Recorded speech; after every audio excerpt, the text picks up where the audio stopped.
From the Celestial Observation Deck, filing cabinet number 47,897. Note: urgent ecological intervention required. Subject has inadvertently introduced aggressive alien flora to suburban environment. Also, the HOA is planning a revolt. Both situations developing rapidly. Quiet case involving someone who accidentally painted their fence the wrong color or planted marigolds in a protected wetland.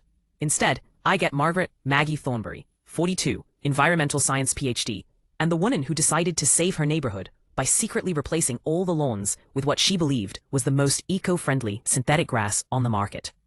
Dr. Margaret Thornbury had spent 15 years studying environmental restoration, held 3 degrees in sustainability science, and possessed an encyclopedic knowledge of native plant ecosystems. She was also the kind of person who would absolutely, definitely, without question, purchase revolutionary eco-synthetic lawn covering from a vendor at a farmer's market without asking too many questions about its origin.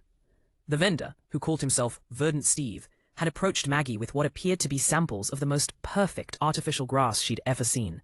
It was lush, vibrant, required no water or maintenance, and allegedly biodegradable after a predetermined lifespan. "This stuff is incredible," Verdant Steve had explained, his eyes glinting with what Maggie interpreted as entrepreneurial enthusiasm, but was actually the distinctive gleam of an interdimensional botanical smuggler. Zero environmental impact, perfect aesthetic appeal, and it actually improves soil quality over time. What Verdant Steve hadn't mentioned was that the synthetic grass was actually Zephyrian carpet moss, a highly intelligent, rapidly reproducing alien plant species that had been banned from 12 galaxies for its tendency to completely reorganize ecosystems according to its own mysterious aesthetic preferences. Verdant Steve is actually from the same interdimensional collective as Cosmic Eddie. They're part of a rehabilitation program for reformed reality smugglers, trying to make honest livings selling their remaining contraband. Steve's been doing much better than Eddie, but he still occasionally forgets to mention crucial details about his products. Maggie had purchased enough of the synthetic grass to cover her own yard, plus extra for what she privately called the Neighborhood Improvement Project.